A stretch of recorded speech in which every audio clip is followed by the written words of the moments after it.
friend of the Polks. I know a lot of you Polks now. You've provided over half our cast. We've been working on this play at what we call Shakespeare Camp for a total of 15 hours.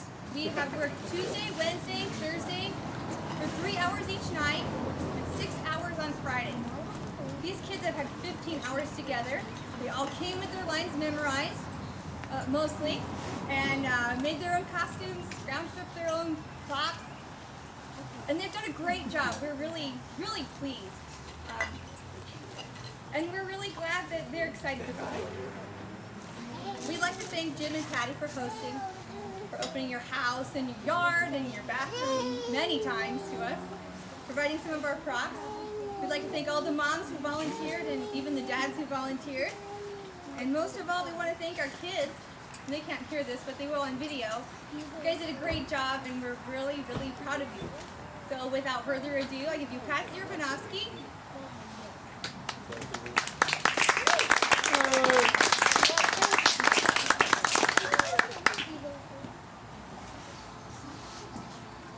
Okay, we're going to give you a little heads up that it's going to be really difficult to hear the kids. That's the biggest challenge, is being able to hear them. So, guys, we are going to tell you the story of Twelfth Night. Do any of you know this story pretty well already? Okay, great. This is a great crowd to tell it to. As most Shakespeare things, it gets a little bit complicated at times. So we're going to bring the kids out here and take a little bit of time to tell you the story first, so it might help you enjoy it more to see what's going on when the action takes place. So I'll call the kids back up here, and I will tell you the story. Okay, yep.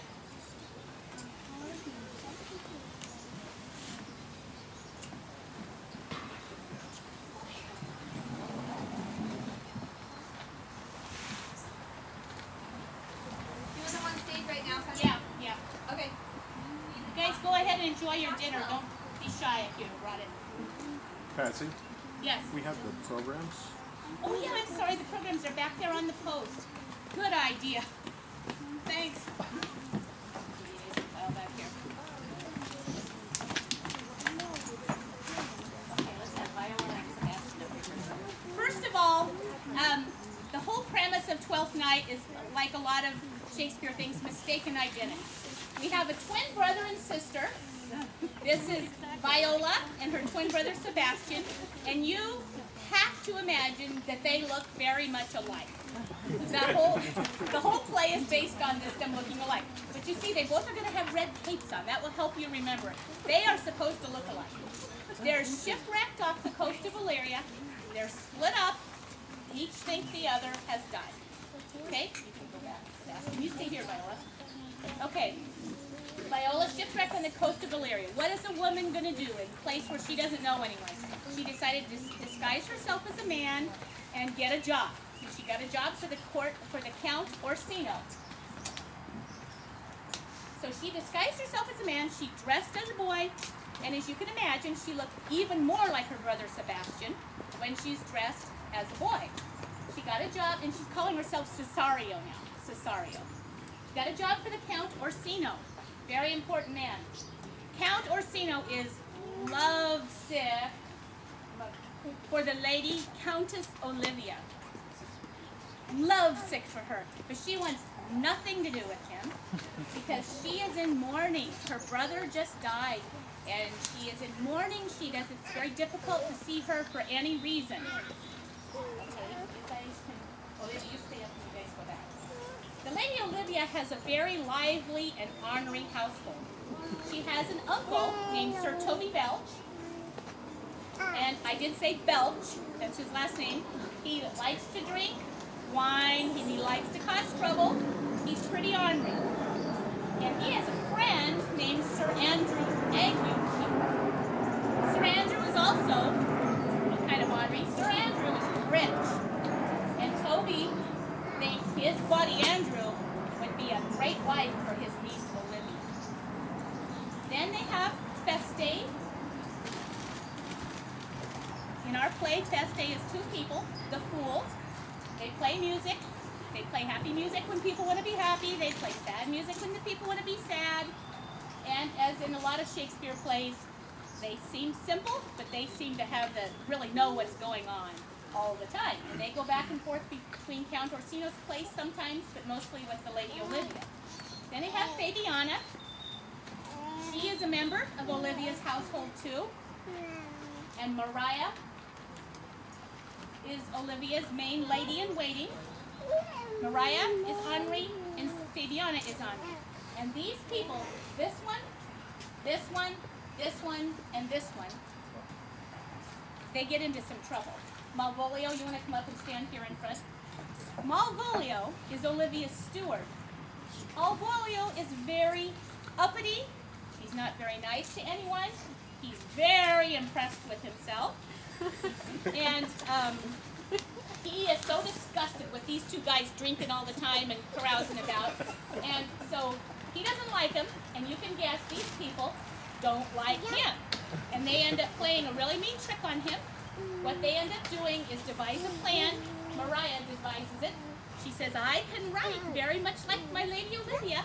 They write a note to Malvolio saying, you know, like declaring her love for him, and if he would just come out with yellow stockings on, with the garters crossed, that she loves that, and she hates that, by the way, and that fashion, and if he would smile all the time. She would love it if he would smile, and she hates smiling because she's in mourning.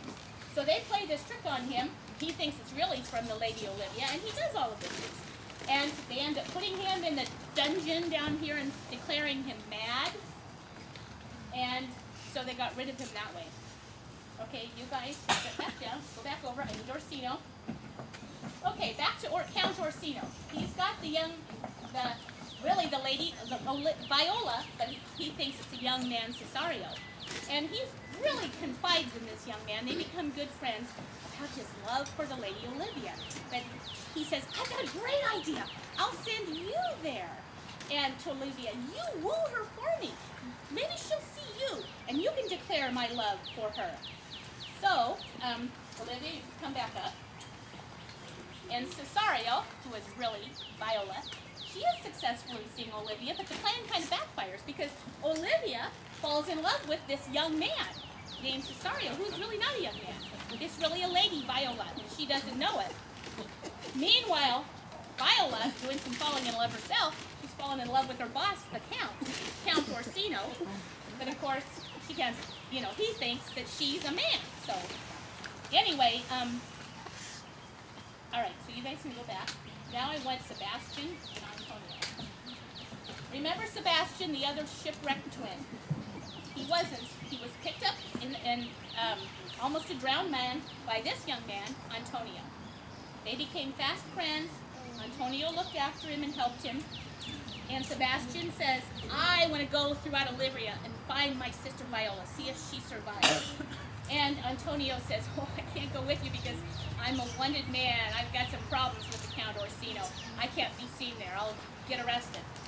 So he says, okay, we'll part here. And this nice man, Antonio, gives him his purse, his money. He says, you don't have any money. I'll give you this money. And so he says, thank you, my friend. I'll see you later. And he takes off. But then Antonio gets to thinking, you know what? I'm ready to risk that. I'll go with him. I'll go help him. So he takes off looking for him. Okay, then meanwhile, okay, let's go back. I want Sir Andrew up here. And Olivia. Do you remember Sir Andrew? That's the rich friend of Sir Toby Belt. Sir Toby would like to set him up with his niece Olivia. Andrew overheard Olivia declaring her love for Cesario. And he didn't like that. That cut in on his plan. So he said, what am I going to do about this? And Toby, come up Toby. Toby said, why don't you issue him a challenge? Issue that young man a challenge. You guys can have a duel. And oh, that's a good idea. So he did. He wrote out this challenge. And you can come up, Cesario. Neither of these people wanted to fight. Andrew, well, first of all, Sir Toby, he played it up big. He told Andrew, oh, that young man is such a good fighter. You wouldn't believe it. And then he told her, oh, he has killed 3 people. And so they were both scared to death and to fight. But they pulled their swords ready. And who runs in but Antonio runs in. And he sees these two getting ready to duel. And who does he think this is? He thinks it's his friend, Sebastian. Because remember, they look alike. He sees them ready to fight. And so he says, Antonio says, stop, this is my friend. What are you doing? Don't fight, I'll take his place. I'll fight for him. And then in rush the officers. They're going to arrest him. Remember, he was a wanted man in Illyria. They rushed in to arrest him, and he's like, oh, now I need my money. I am going to need my money now. He says to his friend, who he thinks is his friend Sebastian, that is really Viola, he says, I'm going to need my purse because I'm getting arrested. And she says, I don't have your purse. I've never seen you before. And so he's just crushed that his friend would betray him this way. And she says, well, I'll give you half of what I have if you need money, but I don't know who you are. So he was just so disappointed that his friend would do that. And as he was being taken away, he called her Sebastian. Well, then her eyes lit up like, oh, Sebastian, maybe my brother really is alive. So then there's all kinds of confusion that go on from there. This is near the end, and all kinds of confusion. But Olivia, who has been wanting to marry Cesario, of course Cesario wasn't accepting any of her advances, the real Sebastian came in, and she mistaked him for her and says something about getting married. Here's this guy, this beautiful countess, she's rich, she's nice. He's like, sure. So they go ahead and get married. Well, then Orsino, come up here, Orsino. Well, of course, he's disgusted because his really good friend, Cesario, who he's confided in, has just pulled the rug out from under him and married the lady that he's been wanting to woo. So all this comes out, and it all, of course, ends happy because it's a comedy. It ends happy. And Olivia marries Sebastian because he looks just like the other one that she was in love with. Fine. He's fine with that.